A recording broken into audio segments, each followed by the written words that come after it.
with the laws. By the way, you're an amazing. I love the fact that you're so organized as a lawyer. Sean, here are all the laws in this case. Sean, here, you're a great partner to have on the show. We appreciate it.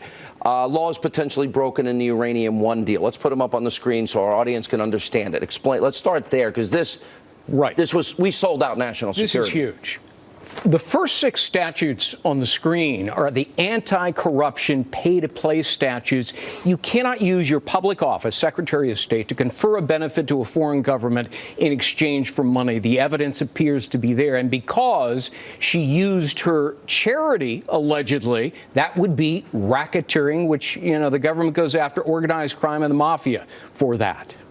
Okay. Now, so all of these statutes, these are real crimes. I keep saying we can't have a two-tier justice system.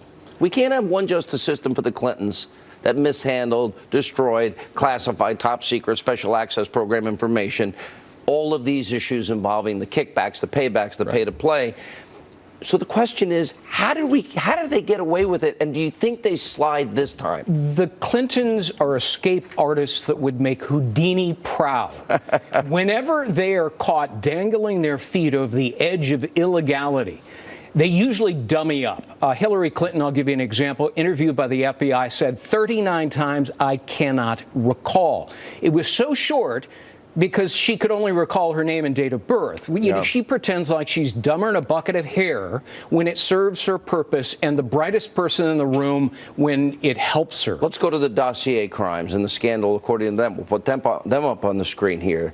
This dossier is getting to be a bigger, because they paid $9 million.